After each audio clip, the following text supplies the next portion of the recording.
Mobile चालू करतो.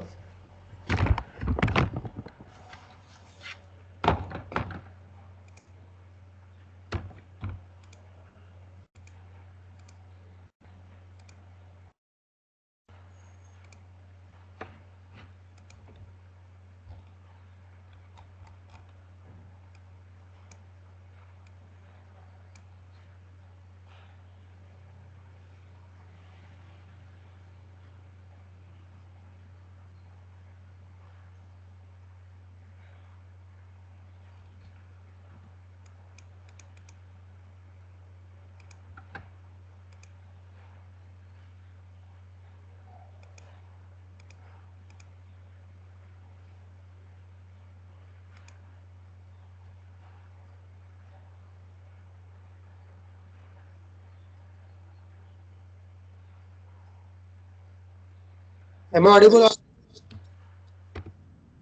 Hello. Yes, sir. आवाज इको तर करत होता का? Sound मध्ये? सर इको होता है सर. हा आता बघा. नाही सर अजून इको होतोय.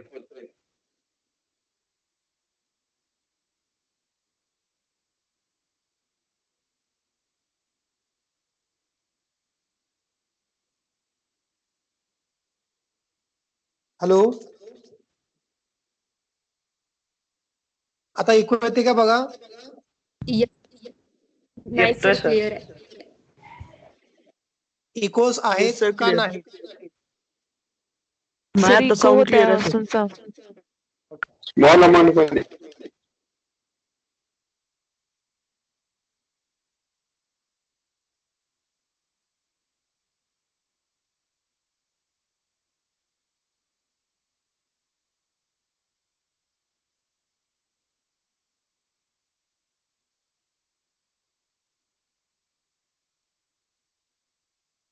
Can you see this video?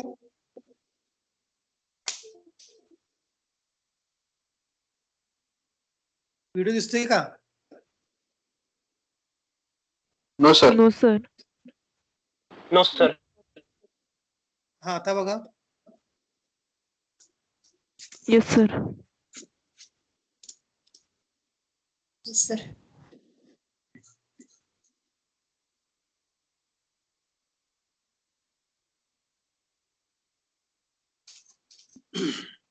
So quantum physics.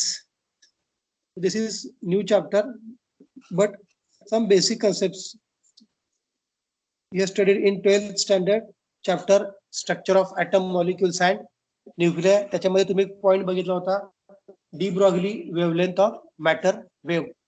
Okay, so why there is a origin of quantum physics that we'll discuss. Classically, if force applied on a particle, then particle is under motion. So particle perform energy, that is 1/2 mv square. This is possible only when some force is applied on the body or particle. Okay, but when this particle is at rest, this particle is at rest. At rest, what is kinetic energy of particle? It is zero, na? Okay, so total energy of the particle is zero. Classically, not microscopically. So these all concepts are classical physics. Huh? Classically, I can say total energy of the system is zero, and energy is present only when we apply some force. The body under motion performs some velocity, momentum, acceleration. But quantum mechanically, quantum means microscopic study. Microscopic study, it is called as a quantum. Have you seen electron somewhere? He is moving in the environment. कोणी electron बघितलाय का? कसा आहे कमी बघितलाय? Shock जेव्हा लागतो त्यावेळी इलेक्ट्रॉन आपल्या अंगामधून पास होतो ना. It is passing through our body. we cannot see electron, but there is a existence of electron. Quantum mechanically we can see that there is a existence of electron. Quantum mechanically बघा, जर इथे एक body आहे, classically आपण त्याला म्हणू शकतो त्याची एनर्जी काय, 0. But quantum mechanically what happens, no any particle which is at rest, this particle is said to be vibrating from its main position, maybe to and maybe from motion. Okay, so vibration of particle, if we go to the microscopic level, always particles are vibrating from their mean position, means at micro level the energy of particle is not said to be 0. Classically काय म्हणू शकतो, yes तो रेस्टला आहे म्हणजेच त्याची energy 0 आहे. But microscope लेवलला गेल्यानंतर काय होणार आहे, every particle in the universe, nothing is at rest, all are vibrating from their mean position. So I can say energy of this particles is not equal to 0. एक best example घ्यायचं म्हटलं तर, मी माझा हँड जर असा घेतला, if I take hand like this, okay, तुम्ही म्हणता सर हा तुमचा हात स्टेडी दिसतोय. कधी क्लासिकली बघितलं तर, म्हणजे जे आपल्या नेकेड आयनं दिसतंय ते आपण म्हणतो classical. Okay, classically I can say the hand which is not moving, which is at rest. But if you look to the microscope level, what happens to this hand position? It is vibrating from its mean position like this. At microscope level, the hand is vibrating from its mean position because we are not steady, because we are present on the earth surface. Earth is under motion, that's why we are also in a motion. म्हणजे आपला हात जरी असा steady दिसला तरी तो steady नसणार आहे, it is vibrating from its main position. म्हणजे मायक्रोस्कोप लेवलला जर बघितलं तर कोणतीही गोष्ट स्टेट ऑफ रेस्टला नसते, म्हणजे त्यांची एनर्जी कशी असते, नॉन झिरो असते. आणि जर याला एनर्जी मिळाली तर काय होणार आहे, energy of the particles or system will increase. So त्यांची एनर्जी कशी असते, it is not zero, it is in the order of discrete energy levels. डिस्क्रीटचं मिनिंग काय, 1, 2, 3, 4, not directly 1 to 4, not directly 2 to 4, not directly 3 to 5, 1 to 2, then 2 to 3, then 3 to 4. या change in एनर्जीला equal interval of टाइमला ही energy change झाले, म्हणजे ही energy level कशी आहे, discrete energy level. Okay, so did you understand, energy of particle is not said to be 0 at microscopic level.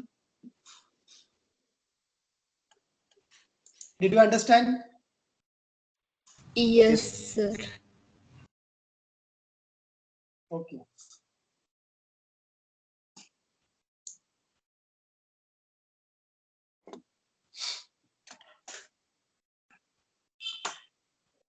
No, but classical physics does not explain the concept of black body radiation, photoelectric effect, emission of X-rays, because what happens in a Einstein's photoelectric effect, electron eject from the outer orbit when photon strikes of energy h nu.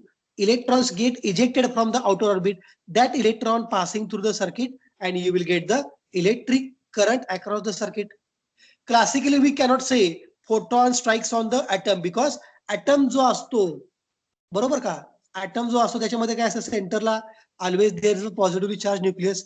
एका ऍटमची size एवढी असते बघा, 10⁻⁻15 metre, म्हणजे किती छोटा आहे बघा, 0.0000015 टाइम्स देन आफ्टर 1.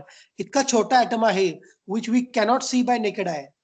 अशा ऍटम वरती ज्याला फोटॉन स्ट्राईक होतो, that photon which ejects the electron passing through the circuit, it will produce a current. So classical concept is not applicable for photoelectric effect. Okay, so body which is very small in comparison with other body, that body is called as the particle classically. For example बघा, मी इथे एक body काढतो आणि इथे एक body काढतो. Now tell me, who is acting as a particle, A or B? B. B. का? Compared to A, the size of this second body is very small. So B acting as a particle. असं घेतलं तर who is acting as a particle? C. C. हा, C acting as a particle. Classically तुम्ही असं classically म्हणू शकता. Yes sir, कारण जो छोटा आहे तो particle. Classically we can say C is a particle because dimension of the C is very less than dimension of A and B. But quantum mechanically बघा, एक अशी लेवल, याला डिवाइड करा परत छोटा होणार, आणखीन डिवाइड करा परत छोटा होणार, एक अशी स्टेज येणार आहे. One stage will reach at which there is no further dividation. त्याच्या पुढे ती जी बॉडी आहे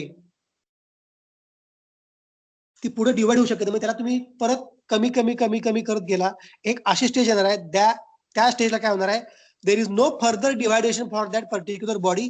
that point or that body acting as a particle, that point acting as a particle as a quantum mechanics. Quantum mechanically I can say that the point at which there is no further dividation of the body, that body acting as a particle quantum mechanically. Did you understand what is meant by particle quantum mechanically? The point at which there is no further dividation of the particular body, it is called as the particle quantum mechanically.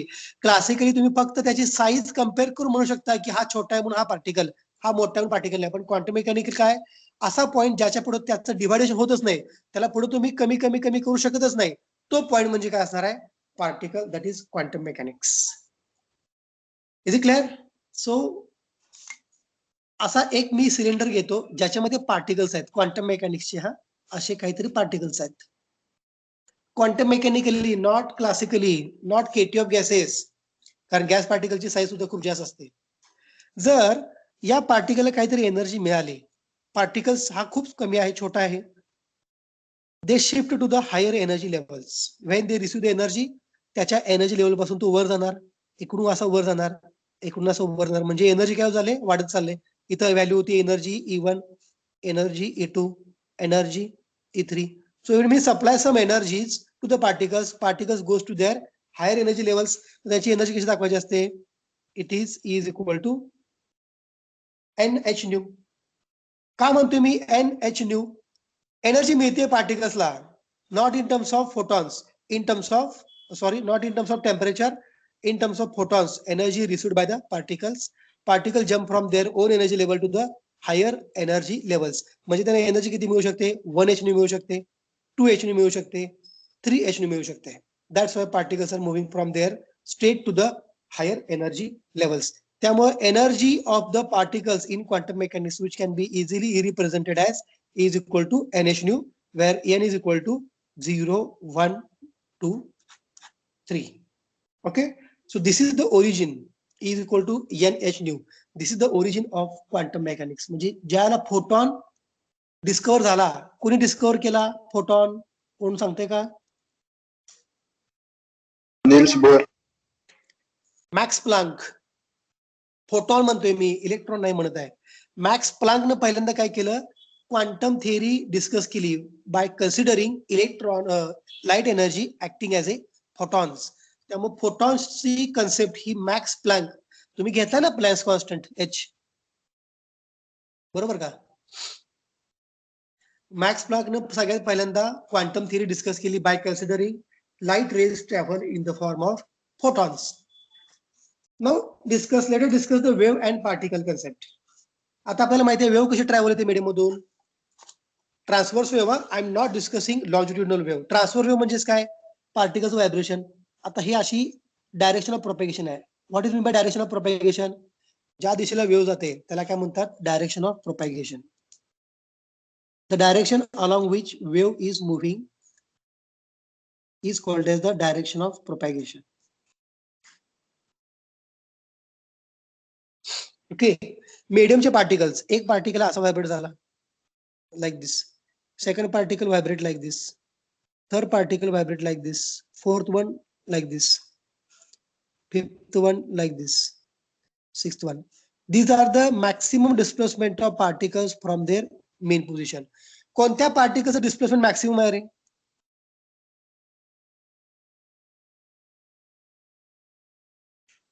Which particle perform maximum 5. displacement of its mean position? 5. By connecting all the maximum positions, I will get half wave. मग यांचा phase state of oscillation कसा आहे वरती आहे, बाकीच्या पार्टिकलचा state of oscillation खाली असणार आहे असा. So these are the maximum displacement positions of all the particles constitute a wave. So wave is nothing but, तुम्हाला माहिती आहे wave travelling in the medium always transfer energy. कशाच्या फॉर्म मध्ये energy transfer करते? In the form of this energy transfer to the particles. Particles vibrate from their mean position and transfer their energy to the next particle. So energy transfer through the medium is due to vibration of the particles. म्हणजे हे बघा, या पार्टिकलची maximum position मी इथे locate केले. This is maximum position of particle ना, और maximum displacement of particle. By connecting all the maximum displacement positions of the particle, I will get one wave. Correct? So wave is formed due to vibration of particles in space. Wave cannot be located at one place. It is moving in the medium. And mass cannot be attached to the wave. As per wave theory of light, Higgins wave theory of light, wave propagate with amplitude. का? Resultant amplitude काय असणार आहे वेव्हची? A. Resultant wavelength काय असणार आहे वेव्हची? Lambda. बरोबर? Moving with the amplitude A, moving with the wavelength of V, wavelength lambda. Okay, amplitude A, wavelength lambda. तर याची फ्रिक्वेन्सी काय असणार आहे वेव्हची? वेव्हची frequency is nu. So wave can be characterised by its amplitude, its wavelength and its frequency. Frequency आहे म्हणजे wave आहे, लॅम्बडा आहे म्हणजे तिथे वेव्ह प्रेझेंट आहे, amplitude आहे म्हणजे त्या ठिकाणी वेव्ह प्रेझेंट असणार आहे. This is basic wave nature of radiation, that is a transverse wave. ठीक आहे. आता मी पार्टिकल कन्सिडर करतो. Classically particle having mass m, एक डेफिनेट पॉइंट लोकेट केलाय, ए पोझिशनला आहे सर पार्टिकल. पण ज्याला या पार्टिकल वर तुम्ही फोर्स अप्लाय करणार, after certain interval of time particle reaches to the next position. म्हणजे नेक्स्ट पोझिशनला त्याचा मास चेंज होणार आहे का? नाही. Mass remains same. After certain interval of time particle reaches to position B. When you apply force, म्हणजे force apply केल्यानंतर particle motion मध्ये आला. Particle is moving with a certain velocity v. ठीक आहे. The product of mass and velocity of particle is called as momentum of particle. Are you getting this point students? Yes, sir. So particle is moving with momentum p. मग याला momentum असेल तर energy पण असणार आहे. Energy is equal to 1/2 mv². मग energy आणि momentum मध्ये काय रिलेशन असतं तुम्हाला माहिती आहे? Multiply by m divide by m काय मिळणार? m² v² bye 2m. mv म्हणजे काय? मोमेंटम. काय झाला? मोमेंटमचा square. p² by 2m. So particle can be characterised by its mass, its momentum, its velocity and its energy. Wave can be characterized by its amplitude, its wavelength, its frequency. म्हणजे मी ते काय केलं, दोघांचं differentiation केलंय. Wave कशी ओळखणार आपण? ज्याला amplitude असते, ज्याला wavelength असते, ज्याला फ्रिक्वेन्सी असते, ती असते वेव्ह. ज्याला मास असतं, ज्याला मोमेंटम असतो, ज्याला एनर्जी असतो, तो काय असतो? Particle. So this is wave nature for the transverse wave and this is particle nature. This is the particle.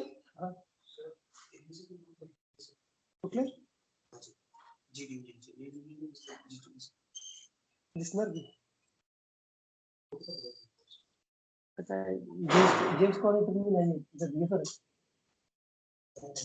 नाही विचारलं काय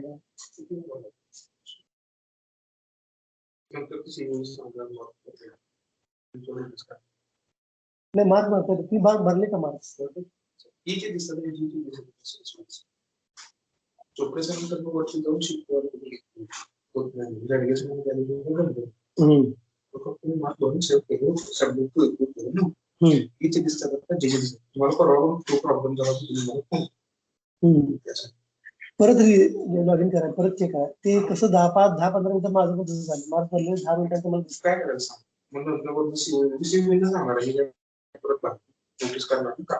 नाही बघू की आपण प्रश्न बघू. CVC काय करतात? जरा जडगे सर कॉल करताय. मार्क्स भरले पण दिसत नाही म्हणायचं. या म्हणा खाली चेक करू. जी डिव्हिजन काय? हो, हिची दिसतात सर, म्हणजे जी दिसत होतं सर. तर खालीच आहे म्हणायचं. माझं लेक्चर झालं बसूया. हा, so wave nature and particle nature हे दोन्ही नेचर्स वेगवेगळे आहेत. Particle nature characterise bye its own mass, its own velocity, its own momentum, its own energy. Wave can be characterized by its own amplitude, its own wavelength, and its own frequency. Okay. So there are different experiments. Interference of light. Interference मध्ये काय असतंय? Constructive interference, destructive interference. त्याच्यामध्ये काय सांगतोय आपण? There is a presence of wave nature. Diffraction मध्ये काय होतंय? Again, maximum intensity, minimum intensity means two waves are going to overlap. So that diffraction experiment, interference experiment shows that wave nature of radiation. आणि particle nature म्हणजेच काय? बघा, हे मी तुम्हाला मगाशी काय सांगितलं होतं? आइन्स्टाईन्स फोटो इलेक्ट्रिक इफेक्ट सांगितलं होतं ना. लाईट वेव्हच्या फॉर्म मध्ये आले का रे? नाही. लाईट कोणत्या फॉर्म मध्ये आले? पार्टिकलच्या फॉर्म मध्ये आले ना, म्हणजेच फोटॉन. समजते का सगळ्यांना? Yes, sir. लाईट वेव्हच्या फॉर्म मध्ये आले. As per Max Planck theory, light is falling on the metal surface in the form of particle. म्हणजे इथे लाईट काय म्हणून ऍक्ट होणार आहे? Light behaves like a particle nature. आणि इंटरफरन्स, डिफ्रॅक्शन, पोलरायझेशन मध्ये काय असतंय? Interference of the waves. So light behaves like a wave nature. असे दोन वेगवेगळे नेचर आहेत. Wave nature and particle nature. ठीक आहे. म्हणजे लाईटला दोन नेचर आहेत. कुठले? Dual natures. Light has dual nature. कुठले कुठले dual nature? First one is it behaves like a particle. कोणत्या कोणत्या एक्सपेरिमेंट मध्ये? Interference, diffraction, polarisation. And sometimes shows particle nature.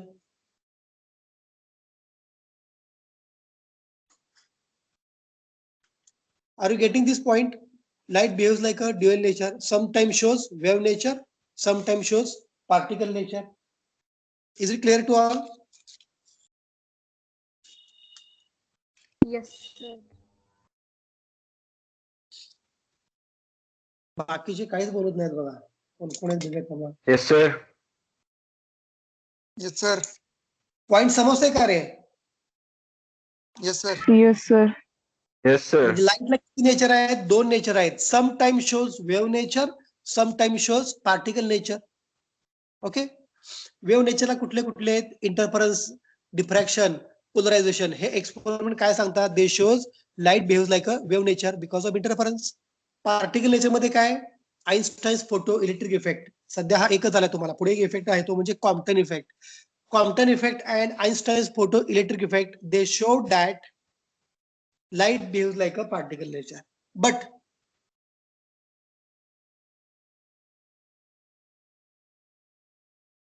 could I get this both nature at the same time?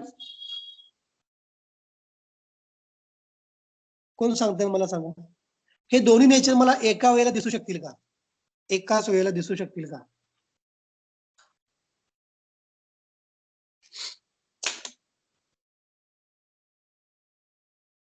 Can we get wave nature and particle nature at the same time?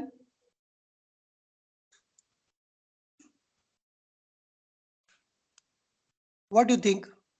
विचार करून सांगा, काय problem नाही. दोन्ही nature एका वेळेला दिसू शकतील का लाईटचे?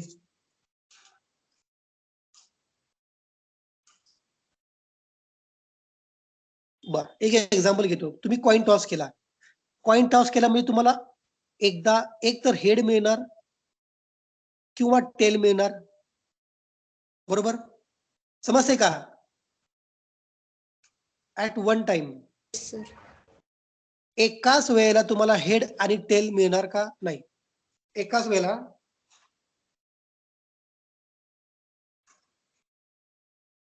Sir, Can you we get can head observe and only tail? one nature. Yes. म्हणजे एक तर तुम्हाला हेड मिळणार, एकदा टॉस केला वन टाइम तुम्हाला एक तर हेड मिळेल किंवा टेल मिळेल. परत टॉस केला म्हणजे नेक्स्ट टाइमला तुम्हाला एक तर हेड मिळेल किंवा टेलच मिळेल ना, किंवा असं मिळेल नेक्स्ट टाइमला टेल टेल मिळेल किंवा हेड हेड मिळेल. हे सोडून आणखी काय प्रोबॅबिलिटी असू शकते का to get head or tail? हे सोडून नाही is sir. There any probability? No. बरोबर आहे. एकदा टॉस केला तुम्हाला हेड मिळेल, परत टॉस केला तुम्हाला टेल मिळेल, पण हेड आणि टेल एकाच वेळेला मिळणार का? No. You can get wave nature, you can get particle nature, but you doesn't get both the natures at the same time. Why? Light have dual nature. Light ला दोन्ही nature आहेत, wave nature पण आहे, particle nature पण आहे, पण दोन्ही nature तुम्हाला एकाच वेळेला दिसणार नाहीत. At one time you will get wave nature, in the next time you will get particle nature, but you doesn't observe both the natures at the same time. This concept was discussed by the scientist de Broglie. I think you heard about this scientist in 12th standard. डी ब्रॉग्लीने काय केलं, मगाशी मी wave त्यासाठीच काढली बघा.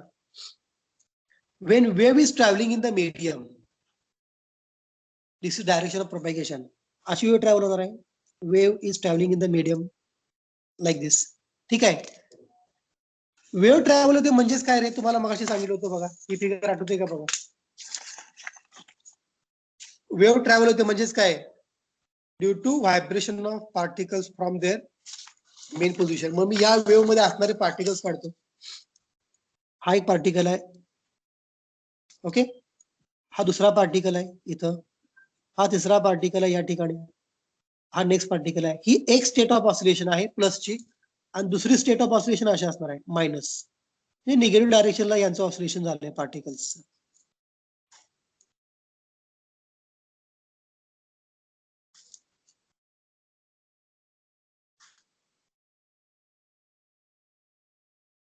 like this.